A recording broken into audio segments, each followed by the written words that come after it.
God remind His people na totoo ang Diyos. Totoo siya nagmamahal. Totoo po siya nagpaalala. Kaya fair God nga siya eh. Tayo lang pong laging pinapaalalahanan patungkol sa panlangit na bagay, but hindi po tayo nagre-respond sa kanyang nais na buhay. Kaya ang plano at panukala ng Diyos sa bawat isa ay maging mabuti, maging maayos, maging maganda, but still, hindi natin binigyan pahalaga ang paalala ng Diyos. Kaya, praise to God na sa buhay ni Kuya na yun nga, biro mo, narating niya yung sulok na ng lugar kung saan from here to there. Sana all, di ba? Pero siya lang po may pribileyo. Sa tagal din na wala yung asawa niya sa ibang bansa, then mayroon silang bonding time dahil babalik na naman ulit. So, yun po isang bagay na God allow things to happen, may reason. So, ngayon, sino po naglakbay na sa atin sa ibabaw ng mundong ito? Sino na pong naglalakbay na hindi kasama ang Diyos? Yun po mga kapatid. God again, through His Word, mayroon po nagpaalala na hindi ka pwedeng mabuhay sa ibabaw ng mundo na hindi mo kasama ang Diyos. Amen? So ano ang tanong mo ngayon, paano pastora, paano ba malaman na kasama ko ang Diyos sa aking paglalakbay? So it means hindi ka nabubuhay ng sanlibutang bagay. Wala ka na sa mga bagay na hindi sa Diyos. It means kasama mo ang Diyos kung nabubuhay kang matuwid, mabuti, walang kasinungalingan, at walang masamang tinapay sa buhay mo. It means hindi ka na nabubuhay sa kadiliman. So, pag ikaw nabubuhay na kasama mo ang Diyos, wala ka na sa mga sanlibutang bagay. Yung nga, dalawa lamang, ang the kingdom of God and the kingdom of darkness. So, ano bang kingdom of darkness? Alam natin, pag ang kingdom of darkness, may hari po dyan. Ang kingdom ng Diyos, Diyos mismo ang hari. So, pag sinabi hari ng kadiliman, doon po, ang marami ngayon, sa kapanahunang ito, nakafocus. Kung anong trending sa kapanahunang ito, yun po ang lahat. Doon po lahat nakafocus. Kasi akala nila masaya yung ganong buhay. Masaya po yung pagkakapi.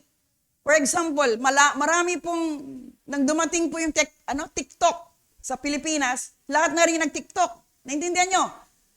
Kasi ngayon, galaw ng sanlibutan. Pero pag galaw ng panglangit na bagay, pag patungkol sa Diyos, tingnan nyo kahit kalad ka rin nyo sa church. Sa mga pagtitipon patungkol sa Diyos, maraming walang panahon. Naintindihan po natin. Kaya, ang tanong, kailan mo ba kasama ang Diyos sa inyong paglalakad?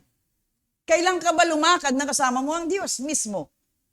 Doon mo makita, ikaw mismo makarate na sa iyong buhay. Kung lumalakad kang kasama mo ang Diyos, it means wala ka na sa mga bagay sa libutan. Wala ka na sa mga makamundong bagay. Wala nang focus mo doon sa mga bagay na minimiti pa ng marami. For example, mayroon na hindi pa rin kontento. Gusto pa, more. Wala na pong kasiyahan. Walang contentment of the heart.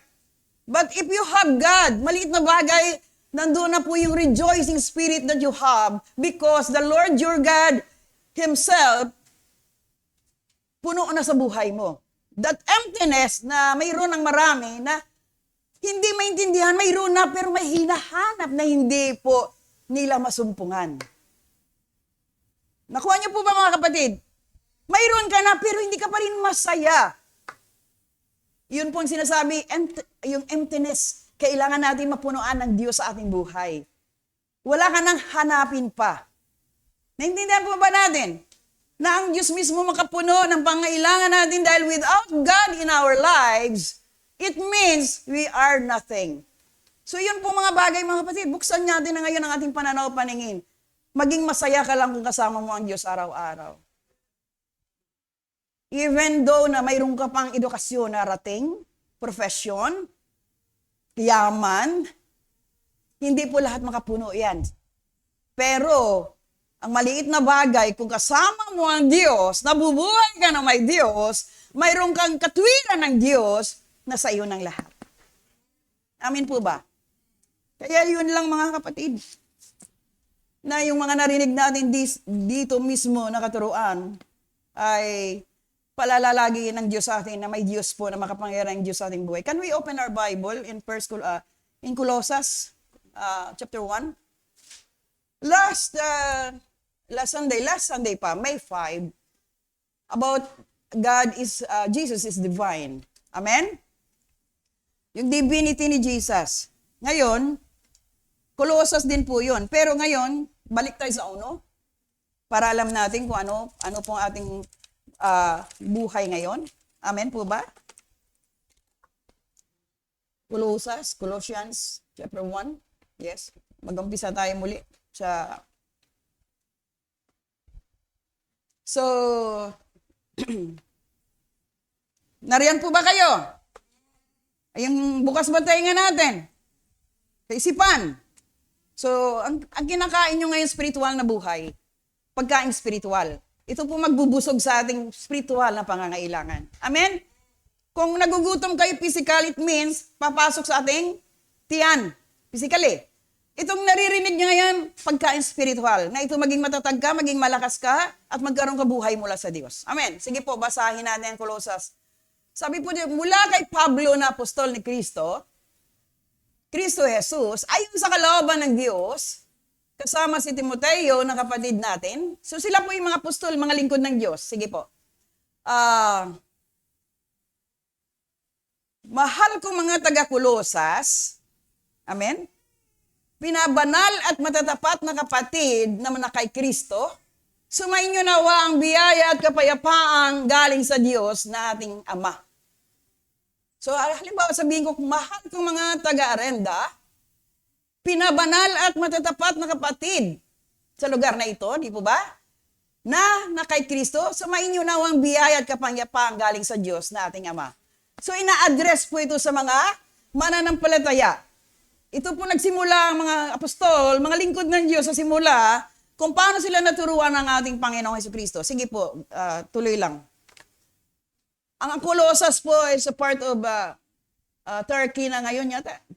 Yun po kasama ngayon sa mga nagigera-gera yung panahon na yun. Sige. Lagi kami nagpapasalamat sa Diyos na Ama ng ating Panginoong Jesucristo sa tuwing nanalangin kami para sa inyo. Have you noticed, church? Ano pong nangyayari? Sila po ba'y nananalangin? Lagi kaming na nagpapasalamat sa Diyos na Ama ng ating Panginoong Jesucristo. Kanino sila nagpapasalamat? Sa Heavenly Father? Sa Ama ni Jesus? Which is our Father in heaven? Sa tuwing mananalangin kami para sa inyo. So napakahalaga ang panalangin ng bawat isa sa bawat isa. Are you there? Iyon po yung ibig sabihin na sa Lucas kanina na tinuturo, GS 27, ng kalagahan ng ating kapwa, ng binigay ng Diyos sa ating mga buhay. Kaya mahalaga kilala mo yung katabi mo dyan, kilala mo kung sino pumapasok sa church, kapitbahay, kaibigan, kakilala, they need also prayer. Amen? Kasi dumadating po ang sitwasyon o pagsubok, mga bagay, sitwasyon sa kanilang buhay, na wala na sila mismo magagawa. But then if you encourage them that God is there, He is listening to your cry, nakikinig ang Diyos sa bawat samot dalangin ng iyong kanyang mga anak. Kaya napakalaga, lagi kami nagpapasalamat sa Diyos, sa ating Panginoong Jesucristo, na tuwing manalangin kami para sa inyo. So, hindi talaga pwede ibaliwala ang panalangin. Ang panalangin po hindi hingi. Hingi lang ng hingi. You need to thank the Lord your God sa lahat ng mga bagay na tinanggap nyo na at mayroon ka na. At pasalamatan mo pang darating pa. Amen. Para mayroong darating pa, huwag ka uminto manalangin. Para may tugon, sa tinugon niya na, tuloy-tuloy mo ipanalangin. Kaya nga, prayer without ceasing. Sige po, tuloy natin. Maganda po yung ating topic ngayon eh. Laging, sapagkat nabalitaan namin, ang pananampalataya niyo bilang mga anak kay Kristo, Jesus, at ang pag-ibig niyo sa lahat ng mga pinabanal ng Diyos. So ano nakita niyo mga kapatid? May nabasa ba kayong pag-ibig? Sapagkat nabalitaan namin, di ba? In faith. Bilang mga na kay Kristo, ibig sabihin the body of Christ, pamilya ng Diyos. At ang pag-ibig nyo sa lahat ng mga binabalal na Diyos. So it means, pag kilala nyo ang bawat isa, may concern ka. Pag concern ka sa bawat isa, ibig sabihin, may pag-ibig na sumisibol sa puso mo sa bawat isa. Hindi paglabas yan, hindi mo na naman kilala. Nagkasalubungan kayo, nag-ismiran pa kayo. Naintindihan niyo po ba? Ayaw mo na pansinin, ayaw mo na batiin, ayaw mo na bigyan pahalaga. So walang pag-ibig dyan, wala pa rin ikaw sa tamang pananampalataya because you don't know what is the will of God in your lives to love people. Napakalaga, lahat na pinabanal ng Diyos. Kaya dito sa church, mga kapatid, you need to love one another. Sino dito hindi marunong magmahal? Pag-aralan nyo paano magmahal. Start sa inyong loob ng pamilya nyo. In your own Jerusalem. Jerusalem means in your own family. Paano ka umibig sa iba? Mismo sa loob ng tahanan mo, hindi kayo nagpapansinan. Hindi mo kilalang tatay mo, hindi mo kilalang nanay mo, hindi mo kilalang anak mo, hindi mo kilalang kapatid mo. Kanya-kanya kayong mundo.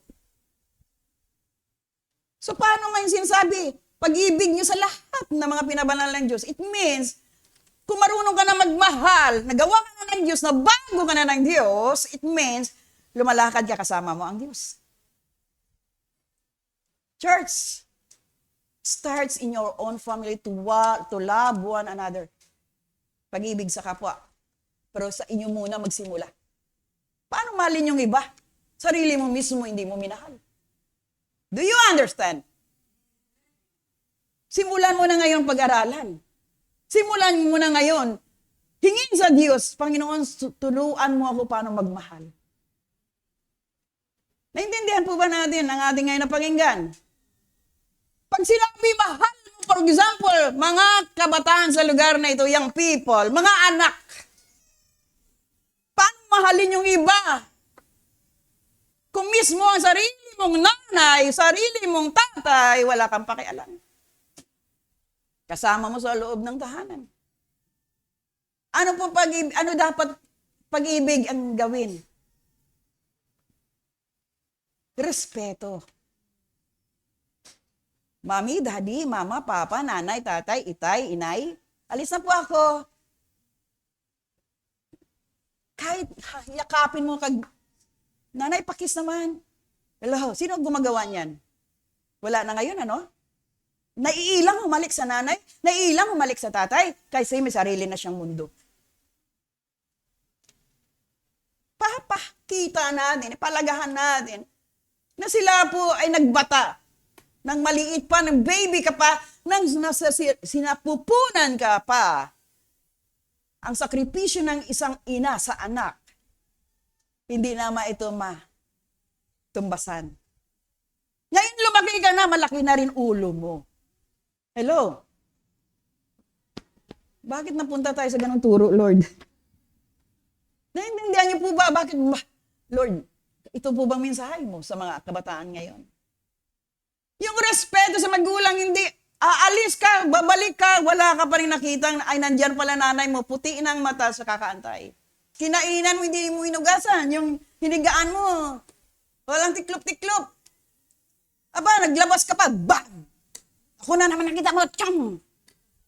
So yun pong hindi naintindihan ng marami. Ano po bang pag-ibig? Ano bang respeto? Concern sa isa't isa. Yun marami ngayon wala sa isang pamilya. Now, how you love people, hindi mo talaga mamahal ng iba. Kung sarili mo mismo, wala kang ganyan. Character of Christ. Mabuting Diyos, mapagmahal na Diyos, maunawaing Diyos. Naintindihan po ba natin? Bakit napunta kami dyan? Sige, basa. Hallelujah, Lord. Si Lord talaga nagbibigay ng kapahayagan. Pakinggan nyo. Dahil umasa kayong makakamtan ninyo ang mga inilaan para sa inyo sa langit. Yun, take note. Dahil umasa kayong makamtan ninyo ang mga inilaan para sa inyo sa langit, ang pag-asang ito ay una ninyong narinig nang ipangaral sa inyo ang salita ng katotohanan, ang magandang balita. Ito, aral ito ng mga alagad, mga apostol, na binigyan ng Diyos ng karunungan, kaunawaan, naintindihan ang mga bagay panlangit, na ito pong napakalaga. Dahil umaasa kayong makamtan ninyo ang mga ninilaan para sa inyo sa langit. You want to go to heaven, of course. You want to go to heaven. Then, gawin natin ang tamang mabuting pamumuhay.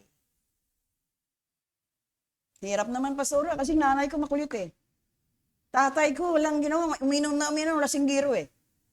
Umpisahan pakita mo, mabuti kang anak, mabuti kang tao, mahalin mo at abutin mo ang tatay mo sa pamaraan na may hinahanap siya. Bakit naglalasing ang mga tatay?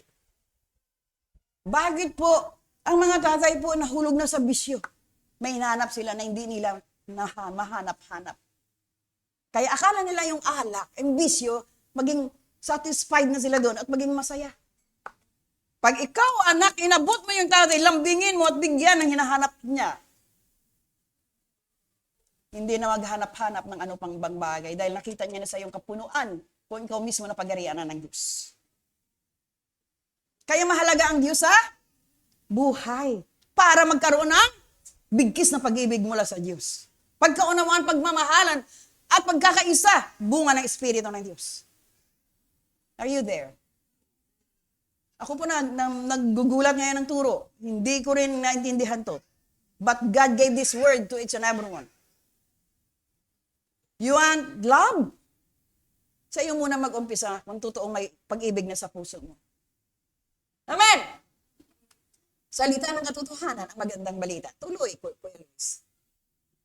Hanggang alas 2 tayo dito. Hindi pa tayo nag-umpisa. At ang magandang balitang ito ay lumaganap at lumalago sa buong mundo. So, napakahalaga na ang magandang balita ay lumaganap. Saan ka ba?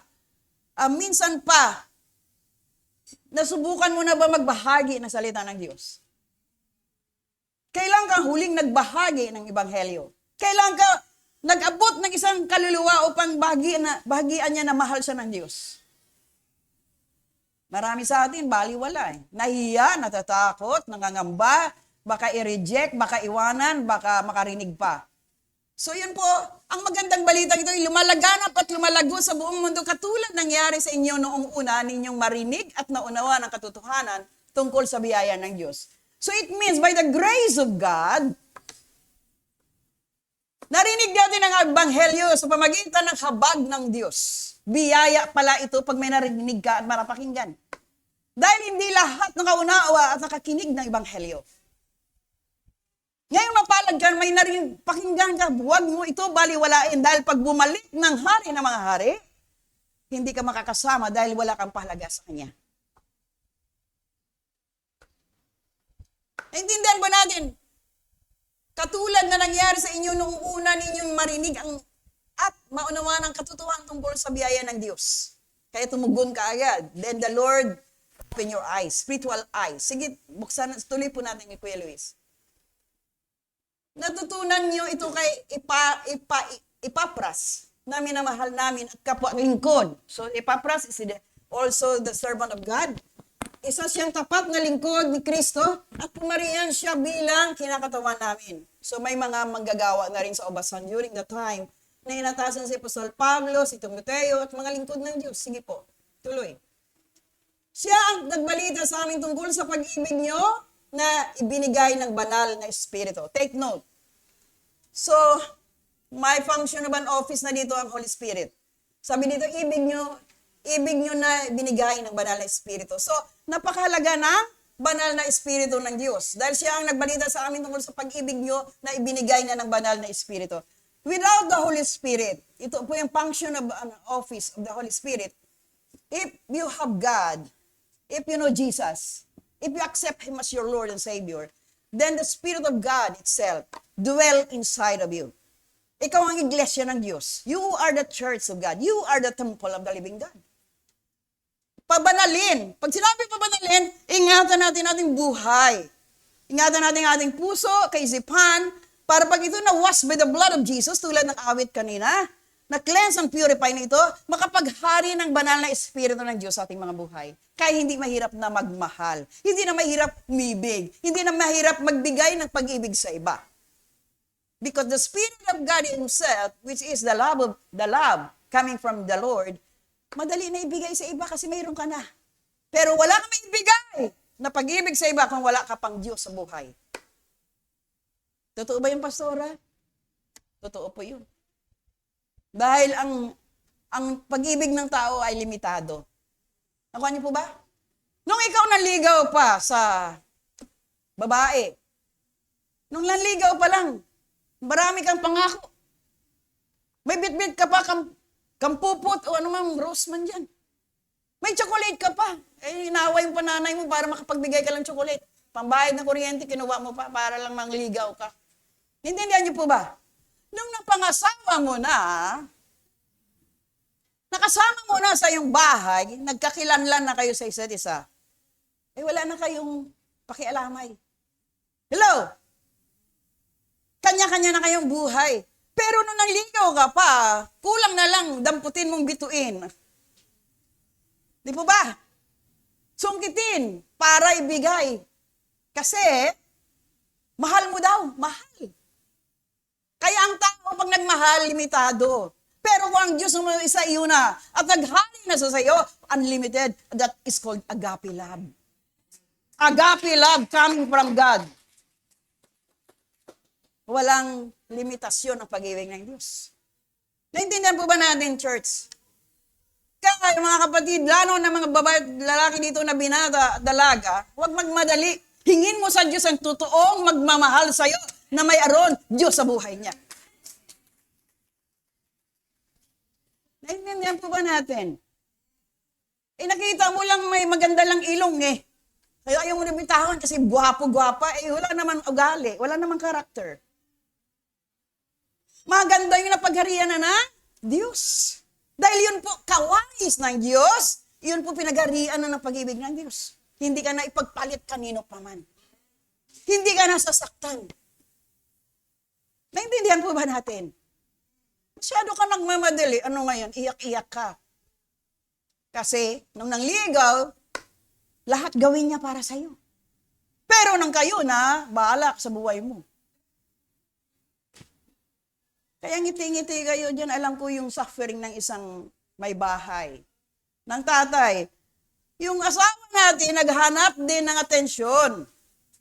Kaya para ibigyan mo rin ng totoong pag-ibig, bigyan mo rin atensyon para huwag maghanap ng ibang atensyon. Naintindihan niyo po ba? Isa mag-asawa na to, hindi yung mag-boyfriend-girlfriend pa lang, hanapan mo ng oras at panahon, wala ka pa control dyan. Eh ngayon na mag-boyfriend-girlfriend pa lang, saan ka na? Ba't di ka nagtitext? Aba, galit-galita na. Inutusan pala ng nanay, maglaba. Kapag late ka mag-text back, eh, inutusan pa mamalengke ng magulang niya, nagalit ka, girlfriend ka lang. Marami ngayon yung ganun. Kaya gusto mo ng commitment, kaya kahanda ka na mag-commit ng buhay mo na pagbilang may bahay, bilang tatay, handa ka na. Hindi ngayon, nakita mo lang na crush mo na agad, kayo na. Walang ganyan. Hindi sa Lord yan. Makamundo pa rin yan pag-iisip. Walang maibigay, maidulot na magandang buhay dyan. Hallelujah. Bakit naman, Lord? Sige, tuloy. Mahaba eh. Hallelujah. Kaya namula ng mahabalita namin ang tungkol sa inyo, patuloy namin kayong pinapanalangin. Again, kailangan natin manalangin. Hiniling namin sa Diyos na bigyan nawa kayo ng karunungan at pangunawa mula sa banal na Espiritu para lubusan ninyong malaman ang kalooban niya. So napakalaga ang will of God sa buhay mo. Kaya kailangan manalangin, tumawag sa Diyos kung anong kalooban niya sa buhay mo. Are you there? So, hinihiling bang karunungan? Hinihiling namin sa Diyos na bigyan nawa kayo ng karunungan. Mga apostol, ito mga lingkod ng Diyos, humingi ng panalangin na bigyan kayo ng karunungan. The fear of the Lord is the beginning of wisdom. Kung ikaw may takot sa Diyos, nagsimula na, bigyan ka ng Diyos ng karunungan. Kasi God-fearing life ka na eh. Ayaw mo na gumawa ng masama. Ayaw mo na magkasakit ng iyong kapwa. Ayaw mo na umapak ng buhay ng iba. So, God-fearing life, it means may bigyan kayo ng karunungan ng Diyos, maunawaan mo mula sa Espiritu ng Diyos. Amen? Tuloy po, Kuya Luis. Sa ganon, makakapatmuhay kayo ng karapat-dapat at kalugod-lugod sa Panginoon sa lahat ng bagay. So the importance, hallelujah, of life coming from God, magkaroon ka lang ng buhay mula sa Diyos, kung may karunungan ka mula sa Espiritu ng Diyos. Amen? Kaya makita na lumalagaw kayo sa mabuting gawa at pagkakilala sa Diyos. So napakalagang mabuting gawa. Napakalaga po na kaunawa patungkol sa Diyos. Dahil po mabubuhay kang matuwid sa harapan ng Diyos. Hindi natin binigyan kasi pahalaga ang Diyos sa ating buhay since the beginning. Naway palakasin niya kayo sa pamagitan ng dakilan niyang kapangyarihan para makatagal at makapagtiis kayo sa lahat ng bagay na may kagalakan. So it means the joy of the Lord is my strength. Naintindihan po ba natin? Mayroon na naman tayo nabasa, makatagal at makapagtiis kayo sa lahat ng bagay na may kagalakan. So it means may suffering, pero you have joy coming from the Lord. Kaya hindi pwede sabihin, kung saan ako lumalapit sa Diyos, maraming pagsubok. Mayroon talaga. Kasi kailangan mo deny yourself. Talikdan mo na yung luma mong katauhan na hindi sa Diyos. Kaya dapat pagtiis ka sa mga bagay na dati mo ng buhay, hindi mo nalakaran, may pagtitiis talaga. Kaya sinabi po, kayong lahat, makatagal at makapagtiis kayo sa lahat ng bagay na may kagalakan. Kahit hirap ka na magbago, pero may joy pa rin sa puso mo dahil gusto mo makasunod sa Diyos. For example, paano po ba yung pagsunod sa Diyos? Halimbawa, nabuhay ka ng tatay mo manginginom. Tinawag ka ng tatay mo, halika anak, samahan mo ako, uminom tayo. Tatay na tumawag sa anak. So nabubuhay kayo ng turo ng tatay, tagay-tagay. Naintindihan niyo po ba? Eh ngayon ikaw, nakakilala ka na sa Diyos, hindi ka na nais sumunod doon sa makamundong bagay na gawa ng sanlibutan, so paano mo ito i-overcome? Paano mo ito lakaran? Na hindi ka na makapagtagay kasama mo ang, hallelujah, kasama mo yung mga taong sa sanlibutan. So, tiisin mo yung mga bagay na hindi ka na mahatak pa ng sanlibutan. Naintindihan nyo? Pag sinabi ng halika na anak, inom tayo, tay, nasabi ng Ebanghelyo, sabi ng salita ng Diyos. So may pagtitiis dahil awayin ka ng tatay mo pag hindi pa mo siya samahan sa paglalasing. For example lang po ito Iba na ngayon ang mundo Yung tatay, yun na naghahatak sa anak. Naintindihan nyo? Para hindi siya sawayin, so isama niya na rin. Nakuha niyo po ba? For example, halimbawa, si tatay mahilig sa manok, himas ang himas. Sabi sa anak, alagaan mo nga itong manok mo kasi alis ako. Patukain mo, bigyan mo. Ano pong ina-impart niya sa anak? Yun po, himas-himasin din, patukain din, painumin din. Yun po ang ini-impart niya. Pag hindi mo sinunod si tatay, magagalit. So yun po ang isang bagay, naglalabanan tayo ng paglilingkod. So mayroon pong pagtitiis dyan. Pero mayroon kang kagalakan kung tinayuan mo ang katuruan mula sa Diyos. Magalit man ang tawag lang ang Diyos. Naintindihan po ba na yun ang pagtitiis na may kagalakan dahil nagawa mo ang pinapagawa ng Diyos. So up. Amen? Huwag niyo ako tingnan ng ganyan na parang tiger look. Naway palakasin niya kayo sa pamagitan ng dakili niyang kapangyarihan para makatagal at makapagtiis kayo sa lahat ng bagay na may kagalakan. Tuloy po, Kuya Luis. At makapagpasalamat din kayo sa Ama. Ginawa niya kayong karapat-dapat na makabahagi sa mamanahin ng mga pinabanal niya ang manang nasa kinaroroonan ng kahiliwanagan. Ano po itong liwanag? So ang preparation po, mga kapatid sa lugar na ito, kaya tayo tinuturuan, kaya tayo ginagabayan sa ating pamumuhay through teaching and preaching the word para mamanahin natin ang nais ng Diyos na mana sa kanyang kinaroonan. So, ibig sabihin kung ang kingdom of darkness ay hari, ang kadiliman ay si Satan, ang kinaroonan ng kaliwanagan sino? Ang Diyos. So, kailangan natin lumakad na mayroon sa liwanag na hindi na tayo mahulog sa kadiliman. Ang hirap naman po dyan pag pumasok siya sa church na yan, mamili ka talaga. Di po ba? Huwag na lang kung magsimba dyan kasi kailangan maging banal pala. At least alam mo ngayon na pag pumasok ka sa eskwelahan, may credential na hindi ka makapunta sa grade 2 kung wala kang grade 1 na card. Naintindihan po na natin. Yun din po sa langit. Kailangan mo, hallelujah. Ginawa niya kayong karapat-dapat na makabahagi sa mamanahin. So may mamanahin ka. Kung sumunod ka sa Diyos, ang pagiging banal at matuwid sa harapan ng Diyos, makapasok sa kanaruan ng kariniwanagan. Yun po yun, mga kapatid. Hindi madali makapasok sa langit. Marami kang pagdadaanan. Kaya makipot ang daan patungo sa kaharian ng Diyos. At malawak ang maluwang sa kapahamakan.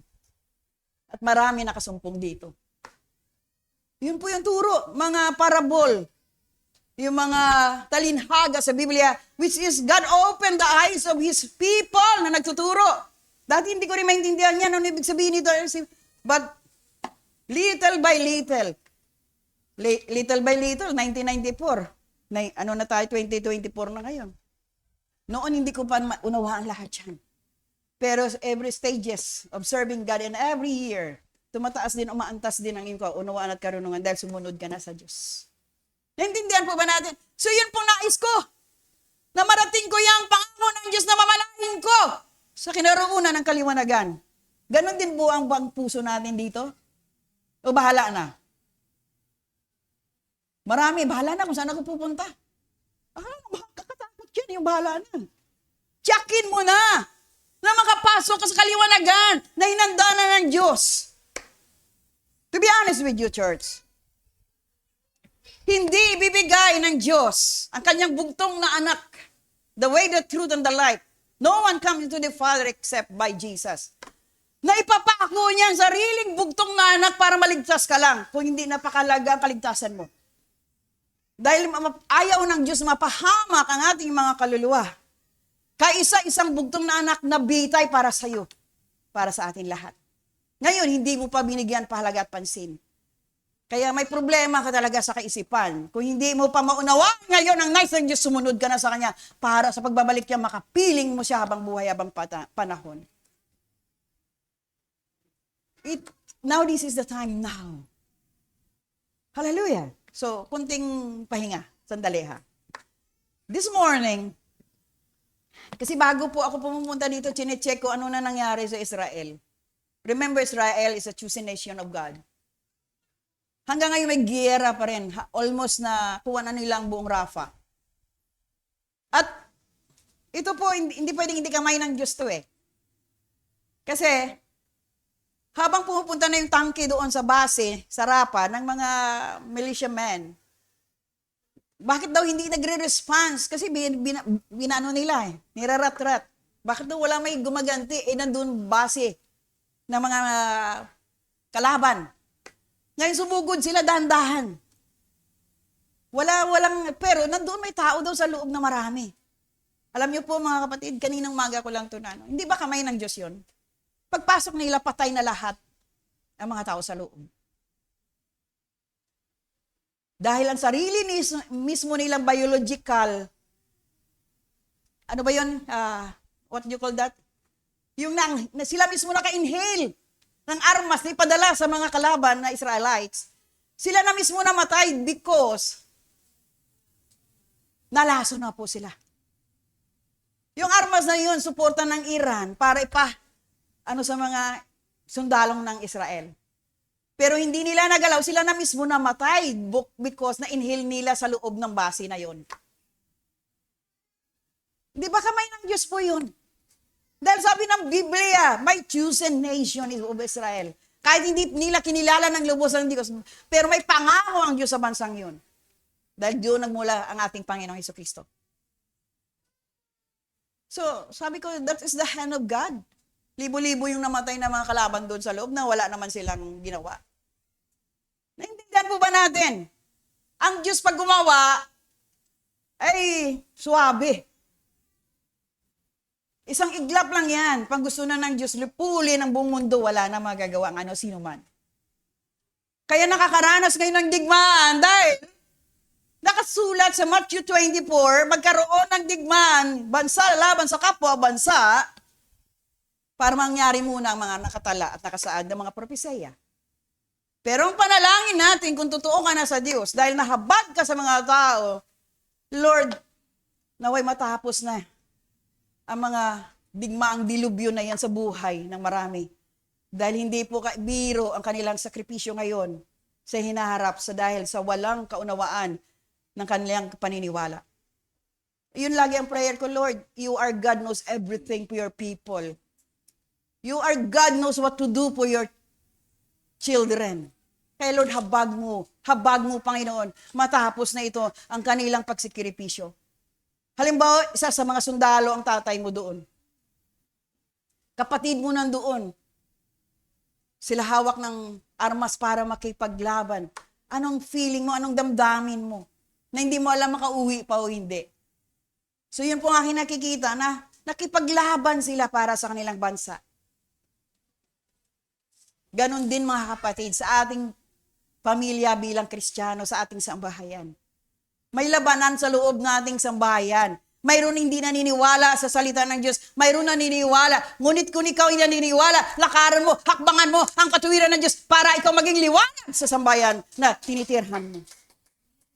Paano sila susunod sa iyo kung ikaw mismo hindi pa nagawa ng Diyos? Are you there? Pag inuusig ka, lalong kakakapit sa Diyos. Lalong kang umasa sa Diyos, may gagawin ng Diyos sa mga nag-uusig sa iyo. Naintindihan po ba natin na ang labanan ito spiritual?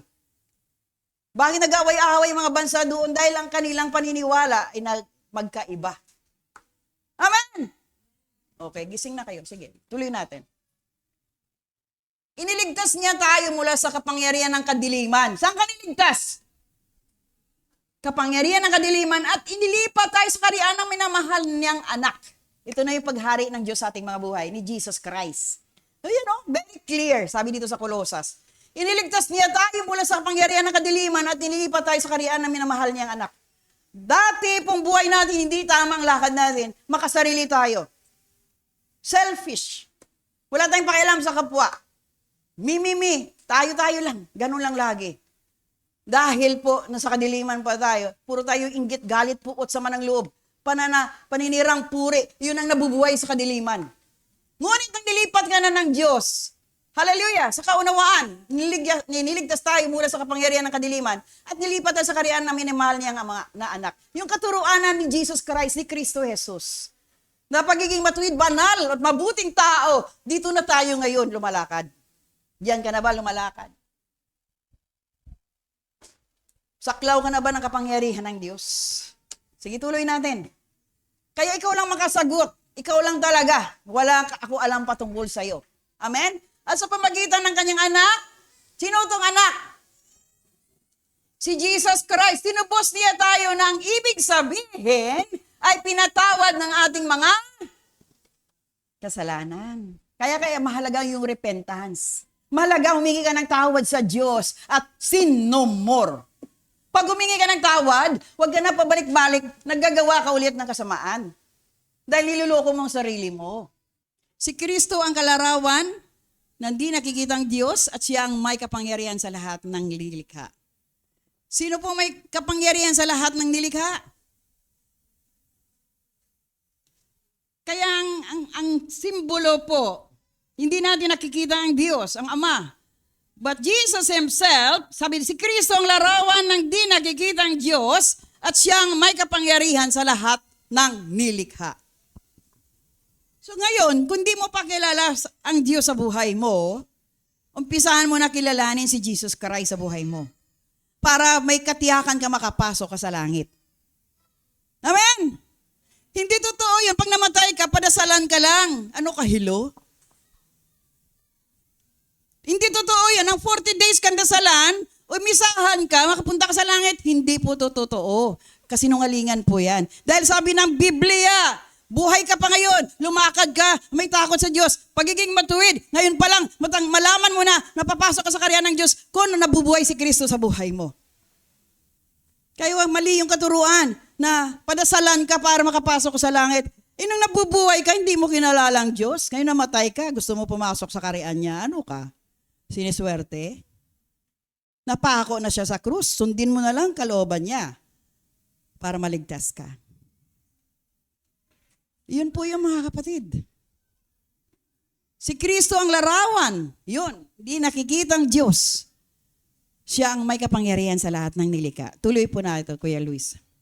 Sapagkat sa pamagitan niya ay at para sa kanya, nilikha ang lahat na nasa langit. Yun ang divinity ni Jesus. Yun ang tinuro na last Sunday. Nasa langit at nasa mundo ang nakikita, pati rin ang di nakikita. Katulad ng mga espiritu naghahari at namamahala, mga espiritu na mamuno at may kapangyarihan. So, hinto ako dyan sa 16. Sige po. So, nakikita niyo mga kapatid, na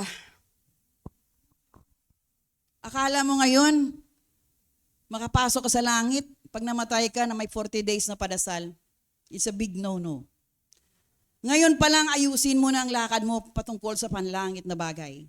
Ngayon pa lang, kilalanin mo si Jesucristo sa buhay mo. Sa paanong paraan? Alam ng Diyos kung tumatawag ka sa Kanya. Alam ng Diyos kung nagsisisi ka at humingi ng tawad sa Kanya. Alam ng Diyos kung lumalakad ka na may takot sa Kanya. Amen? Kaya huwag niyo baliwalain ang lahat ng instruction coming from the Word. Because God tells us, bago ka pumasok sa langit, may pagtitiis. Iwasan mo, talikdan ang mga bagay hindi sa Diyos. At talikuran mo ng kadiliman. Yun pong buhay sanlibutan, the world. Gising pa po ba tayo? Pakitapik yung katabi mo. Huwag kang mainip, sabihin mo.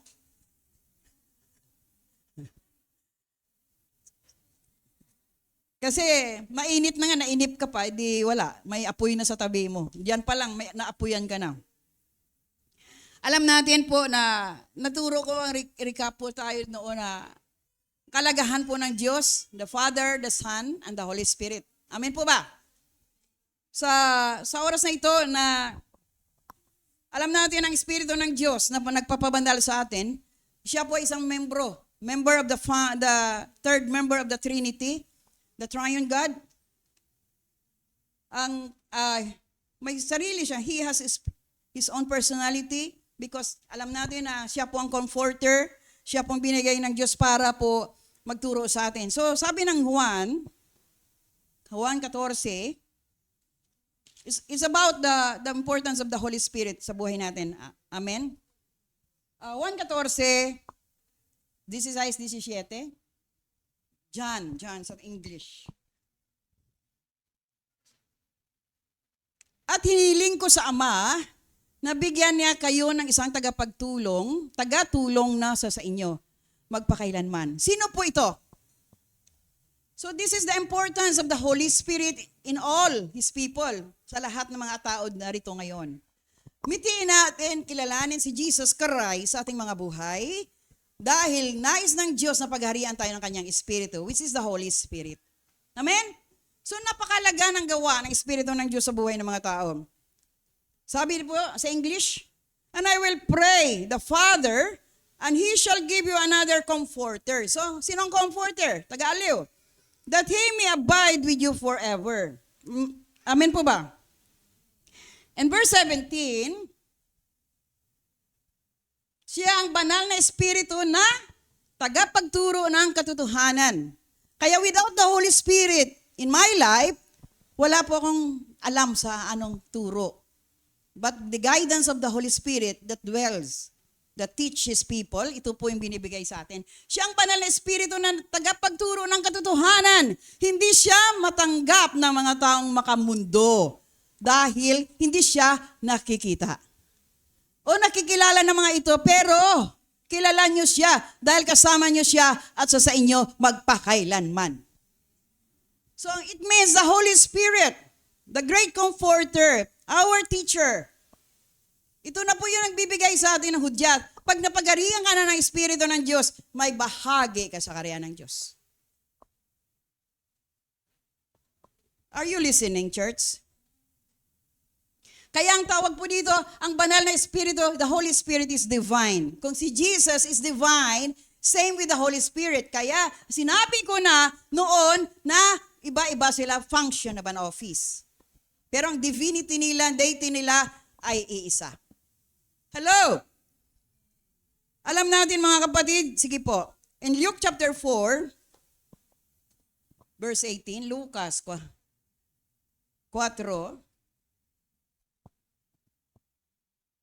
sumasa akin ang Espiritu ng Panginoon. Sino to? Ito naturo ko to last, Sumasa akin ang Espiritu ng Panginoon dahil pinili niya ako upang ipangaral sa mga dukha ang magandang balita. Sinugo niya ako upang ipahayag sa mga bihag na malaya na sila at sa mga bulag makakita na sila. Sinugo rin niya ako upang palayain ang mga inaapi. Sino po itong personang ito?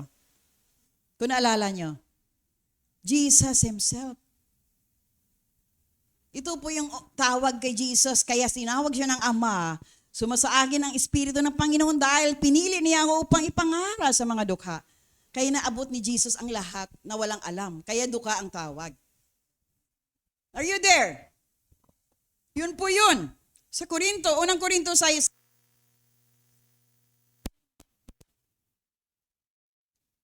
First Corinthians chapter 6 verse 11.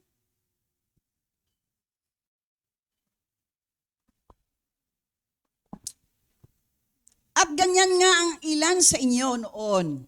Ngunit nilinis na kayo sa inyong mga kasalanan at ibinukod na kayo ng Diyos para maging Kanya, itinuring na kayong matuwid dahil sa Panginoong Hesukristo at sa Espiritu ng ating Diyos. Naintindihan niyo po, dati nasa kadiliman ka. Kaya lahat ng buhay ng sanlibutan nandoon ka rin.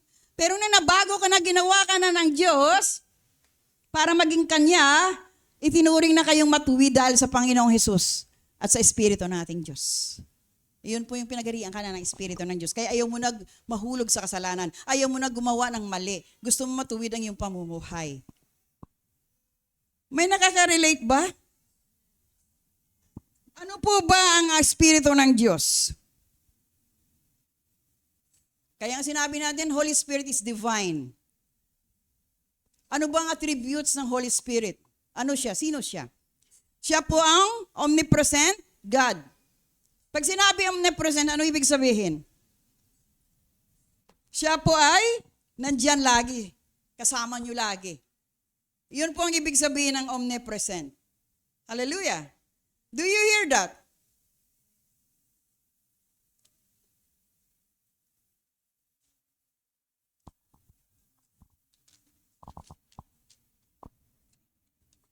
Hindi lamang ang omnipresent God, ang Holy Spirit. Siya ay omniscient God din. Yung present kanina, omnipresent, ibig sabihin, sabi po ng Psalm o awit 139 sa omnipresent. Balik natin sa awit. Awit 139 verse 7.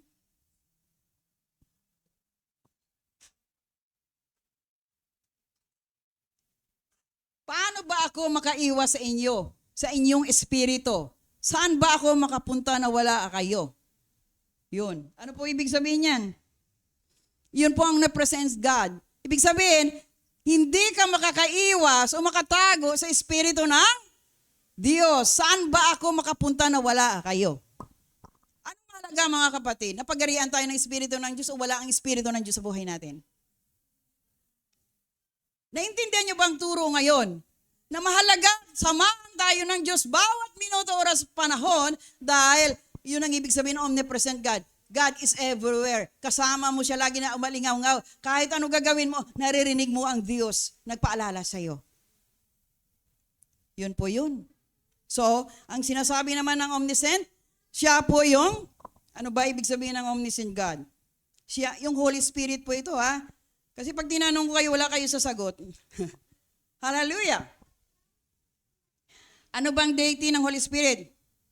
Siya po ay makapangyarihan. Ayun po ang sinasabi ng adjective ng omnipotent God. Siya po, unlimited power, able to do anything. God is described as omnipotent and benevolent God. Wala ang kanyang kapangyarihan ng Diyos na ito. Hallelujah! Walang hindi limitado. Yun sinasabi ko kanina. Kasi He has everything. He is powerful God. So ito po yung attribute ng Holy Spirit.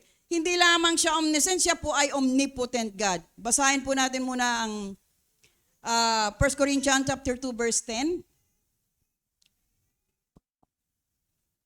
Unang Korinto 2:10. Ngunit ang mga bagay na ito ay pinahayag na sa atin ng Diyos sa pamamagitan ng kanyang Espiritu, sapagkat ang lahat ng bagay ay nalalaman ng Espiritu, maging ang mga malalim na kaisipan ng Diyos. So yun po yung kanyang trabaho.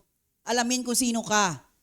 Kaya pag napagharian ka na ng Espiritu ng Diyos, lagi may control ka na mula sa Diyos. Hindi ka na makagawa ng mali at masama. Dahil the Spirit of God reminds us the faithfulness of God. Are you there? Yun po yun. Na lagi po nire-reveal ng Diyos. Sabi dito 1 Corinthians, but God had revealed them into us by His Spirit. Kaya yun po ang maganda na mapagharian tayo ng Diyos. Omnipotent God, in Lucas 1:35, sa Lucas, malapit na, sige po,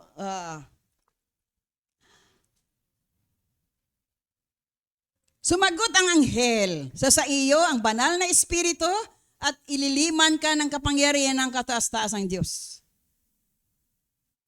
Kaya ang banal na sanggol na pinanganak mo ay tatawaging anak ng Diyos. Sino ito? Si Jesus. So sa iyong banal na espiritu at liliman ka ng kapangyarihan ng kataas-taasang Diyos. Kaya ang banal na sanggol na pinanganak mo ay tatawaging anak ng Diyos.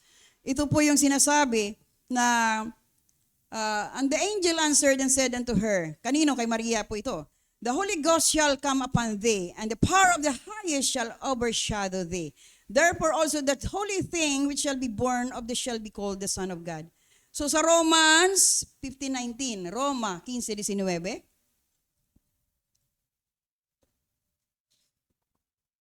para may supporting verses tayo, saan pinagkukuha ni Pastora yan?